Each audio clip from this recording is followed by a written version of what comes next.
তো সকাল সকাল ভোটটা দিয়ে চলেই গেলাম। তো গুড মর্নিং এভরিওয়ান, আমি সৌমি, আর আমার চ্যানেলের আরও একটি নতুন ব্লগে আপনাদের সবাইকে স্বাগত। তো আজকে আমাদের এখানে ভোট, কী জানি কত দফার ভোট, বাট ভোট। তো সকাল সকাল ভোট দিতে যাবো এটাই ঠিক করে নিয়েছিলাম, কারণ রোদের উত্তাপ তো দিনকে দিন বেড়েই যাবে, মানে যত বেলা যাবে তত রোদের উত্তাপ বাড়বে। তো সেই জন্য আমরা ভেবেছিলাম যে একদম সকাল সকাল উঠে ভোট দিতে যাব। তো অ্যাজ ইট ইজ আমি যেমন প্রত্যেক দিন সকালে উঠে কাজকর্মগুলো আমার কমপ্লিট করি, এক এক করে সব কমপ্লিট করেছিলাম।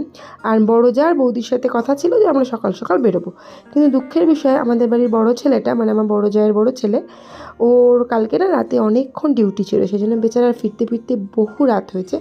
ও তো হোটেল ম্যানেজমেন্ট করে একটা ভালো জায়গায় আছে, তো কিন্তু কালকে অফিস মানে হোটেল থেকে ফিরতে ওর বেশ দেরি হয়েছিল। তো সেই জন্য ও এখনও ঘুমাচ্ছে, আর এদিকে আমার ঘরে তমাল ঘোষও ঘুমাচ্ছে। তো কী আর করা, মনে হচ্ছে না, মানে আমি তো সকালে উঠে স্নান করে একেবারে আর ঘরের জামা পরিনি, একদম যাবো বলে বাইরের জামা পরে ফেলেছিলাম। তো তারপর বুঝতেই পারলাম যে না, খুব একটা সকাল সকাল হবে না, তো একটু বেলা হয়েই যাবে যেতে যেতে। তো সেই জন্য আমি করলাম কি, না থাক, দরকার নেই, আর জামা তো চেঞ্জ করবো না। তো এক এক করে যা পরপর কাজগুলো আছে করে ফেলতে থাকলাম। যেমন নিজের জন্য একটু চা করে নিলাম, তারপরে দুধটা গরম করে ফেলবো বলে ওদিকে ওই রোজ ওটাকে মাইক্রোওভেন বলি আমি, ইন্ডাকশানকে। তো ইন্ডাকশানটাও আমি এদিক থেকে ওদিক নিয়ে গিয়ে দুধটা একদিকে গরম বসিয়ে দিলাম।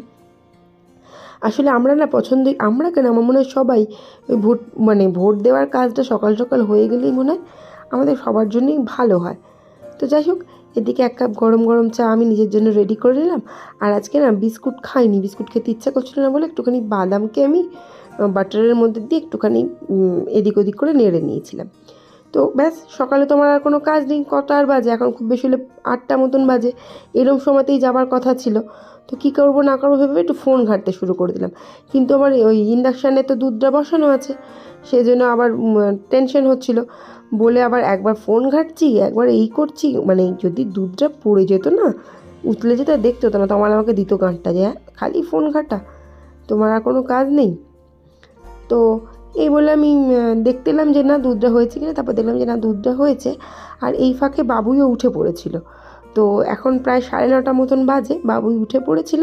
তো ভাবলাম না চলো ওর খাবারটা ওকে রেডি করে দিই, আর দিয়ে ভোট দিতে যাবো। খুব টেনশন হচ্ছিল যে প্রচণ্ড হয়তো লাইন পড়বে, অনেকক্ষণ আমাকে দাঁড়িয়ে থাকতে হবে ভোটের জন্য আমার লাইনে, আর একদমই যেটা আমার পছন্দ নয়। ছাতা নিয়েছি, সানগ্লাস নিয়েছি, সানস্ক্রিন লাগিয়েছি, কিনাই কি করে প্রোটেকশন নিয়ে আমি ভোট দিতে গিয়েছিলাম। তো তার আগে বাবুইকে আমি করলাম কি, ওর খাবারটা দিয়ে দিলাম।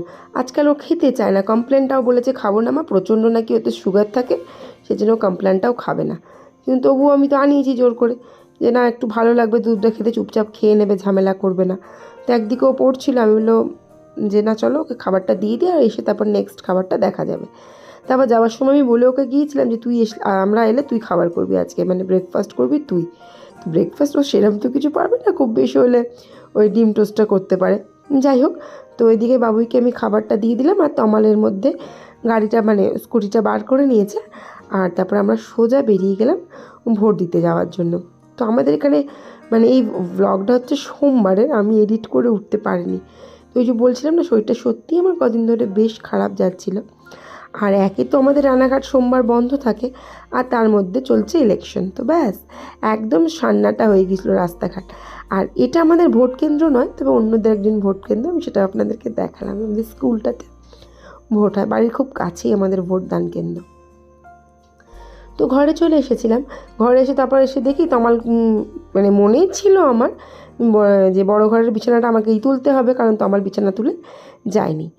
তো মানে ঘরেই ছিল, মানে লেটে উঠবে আর বিছানাপত্রগুলো তুলবে না, মাথাটা গরমও হয়, কিন্তু কী আর করবো, সেরকম রান্নাবান্নার কোনো ঝামেলা ছিল না, কারণ বিকালবেলা ছিল দিদির বাড়ি একটা ইনভিটেশন। তো সেই জন্য আজকে একদম সিম্পল রান্নাবান্না করবো বলে, আর আজকে আর খুব একটা রাগ করিনি ওর ওপরে, যে না নিজেই বিছানাগুলো তুলে নিয়েছি। তারপর আমি আসার পরে বাবুই ওর নিজের জন্য আর ওর বাবার জন্য ডিম টোস্ট করেছিল, কারণ আমি আর ডিম টোস্ট খাইনি তখন। তো বাবুই ওর খাবারটা মানে সকালের খাবারটা রেডি করছিল, আর আমি এখানে বসে বসে আলুগুলো ছাড়িয়ে নিচ্ছিলাম, আলু ছাড়াচ্ছিলাম, আজকে আমাদের চিকেন হবে। তো ওই চিকেনটা করার জন্য আলুটা ছাড়াচ্ছিলাম। আর বাবুই এদিকে করলো কি, ওর খাবারটা রেডি ওর বাবাকে দিয়ে দিয়েছিল, আর দিয়ে ও নিজের জন্য নিয়ে এসে বসলো।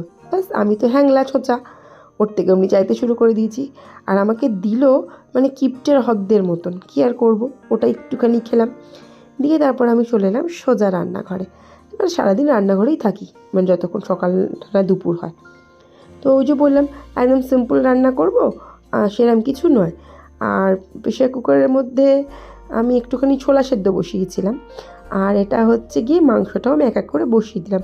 আলুটা প্রথমে ভেজে তুলে নিয়েছিলাম, আর তারপর সিম্পল একটা চিকেন কারি, পেঁয়াজগুলোকে কুচি করে কেটে, ঠিক কুচি করে কাটাও নয় আবার পুরোপুরি পেস্টও নয়, ওরম করে কেটে দিয়ে দিয়েছিলাম। টমেটো, আদা, রসুন, যা যা মশলা স্বাভাবিকভাবে লাগে সেইগুলোই আর কি দিয়ে আমি চিকেনটা ভালো করে সুন্দর করে কষিয়ে নেব। নিলে জল ঢেলে দিলে মোটামুটি কিন্তু চিকেনটা আমার কমপ্লিট হয়ে যাবে, বেশিক্ষণ লাগবে না। চিকেন তো না, এটা তো আর মানে তামঝাম বিশেষ কিছু করি না, মানে প্রেশার কুকারটা লাগে না, এটাই বলতে চাইছি। তো এদিকে আমি চিকেনটা হচ্ছিল, আর একদিকে আমি করলাম কি, ভাত বসিয়ে দিয়েছিলাম। তো একটা আলু সিদ্ধ দিলাম, আলু সিদ্ধ দিয়ে বেশ ভালোই লাগে আমার ঘি দিয়ে ভাত খেতে। তো বেশ কিছু বাসন পড়েছিল, কারণ সকাল থেকে না আমি আজকে বাসনই মাজিনি। তো বেশ অনেকগুলোই বাসন পড়েছিল, সেই বাসনগুলো আমি এক এক করে সমস্ত বাসন মেজে নিলাম, কারণ সকালের বাসন যেহেতু মাজিনি, বেশ অনেকটাই বাসন। তো রান্নাটা আজকে মোটামুটি শেষ করে তবেই বাসনগুলোতে আজকে হাত দিয়েছিলাম, আজকে আর বারে বারে বাসন মাজিনি। তো রান্নাটাও মানে এদিকে মাংসটাও আমার মোটামুটি হয়েই গেছে, আর ভাতটা উপর দিয়ে দিলে ভাতটাও হয়ে যাবে।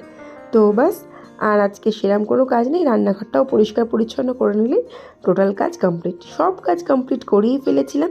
তো খেতে বসেছি, এমন সময় এসেছিল আমার বাড়ির বড় ছেলেটা, আমাদের বড় ছেলে। তো যাই হোক, ওকে দরজা খুলি আর ব্লগটা এখানে শেষ করলাম। ভালো লাগলে প্লিজ পাশে থাক।